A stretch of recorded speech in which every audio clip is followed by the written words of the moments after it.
Je vais vous parler de choses que j'ai apprises dans ma vie. La plupart d'entre eux viennent de l'expérience. Certains d'entre eux j'ai entendu.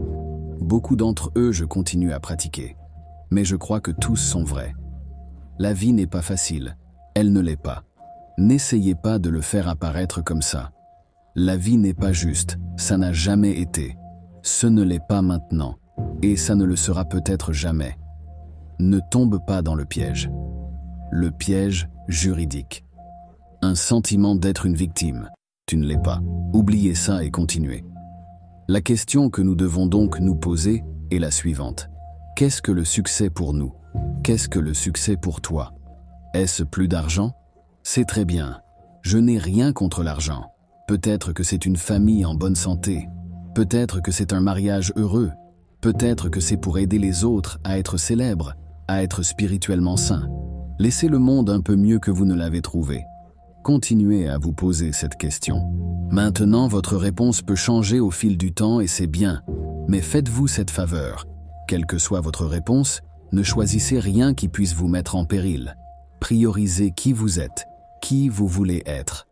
Et ne passe pas de temps avec tout ce qui contrarie ton caractère. Soyez courageux, allez-y. Mais d'abord, vous devriez répondre à cette question. Quel est mon objectif? Donc, nous devons d'abord définir le succès pour nous-mêmes. Et puis, nous devons mettre le travail pour le maintenir. Garder les choses importantes pour nous en bonne forme. Où nous ne sommes pas est tout aussi important que là où nous sommes. Et c'est tout aussi important là où nous ne sommes pas. Regardez, le premier pas qui mène à notre identité dans la vie est habituellement pas « je sais qui je suis »,« je sais qui je suis ». Ce n'est pas la première étape. La première étape est habituellement « je sais qui je ne suis pas ». Processus d'élimination.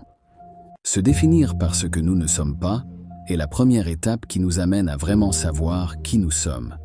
Vous connaissez ce groupe d'amis avec qui vous sortez. Cela pourrait ne pas faire ressortir le meilleur de vous, vous savez, ils bavardent trop ou ils sont un peu louches. Ils ne vont vraiment pas être là pour toi. Ou que diriez-vous de cet écran d'ordinateur? Exact. L'écran d'ordinateur qui ne cesse de nous donner une excuse pour ne pas sortir de la maison et s'engager avec le monde et obtenir une réelle interaction humaine. Ou que diriez-vous de cette nourriture que nous continuons à manger? La nourriture qui a un très bon goût, mais nous nous sentons comme de la merde la semaine prochaine. Nous nous sentons léthargiques, nous continuons à prendre du poids. Eh bien, ces gens, ces endroits, ces choses, cessez de leur donner votre temps et votre énergie. Juste n'y allez pas. Refusez de le faire. C'est sain pour toi. Ça t'apporte plus de joie. Pourquoi? Parce que vous venez d'éliminer les lieux, les gens, les choses et le temps. Les choses qui vous éloignaient de votre identité. Croyez-moi, je promets que trop d'options feront de nous tous un tyran. Alors, débarrassez-vous de l'excès. Le temps perdu, diminuez vos options. Mettez en face de vous ce qui est important. Processus d'élimination. Savoir qui nous sommes est difficile, c'est dur. Donnez-vous une pause. Éliminez qui vous n'êtes pas le premier. Et vous vous trouverez où vous devez être. Au lieu de créer des résultats qui nous prennent des choses, créons plus de résultats qui nous remboursent. Restez concentrés, restez alerte pour le plus de temps dans votre avenir. Nous essayons de faire de notre mieux, mais nous ne faisons pas toujours de notre mieux. Notre architecture, est-ce qu'un verbe aussi? Puisque nous sommes les architectes de nos propres vies, étudions les habitudes, les pratiques, les routines que nous avons qui mènent à notre succès, notre joie, notre douleur honnête, nos rires, nos larmes gagnées. Disséquons cela et rendons grâce pour ces choses. Et quand nous faisons cela, devinez ce qui se passe, nous devenons meilleurs chez eux et nous avons plus à disséquer.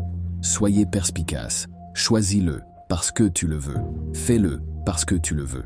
Nous allons faire des erreurs. Vous devez les posséder. Ensuite, vous devez faire amende honorable. Puis, vous devez passer à autre chose. La culpabilité et le regret tuent beaucoup d'hommes avant leur temps. Alors, tournez la page. Sortez de la balade. Vous êtes l'auteur du livre de votre vie.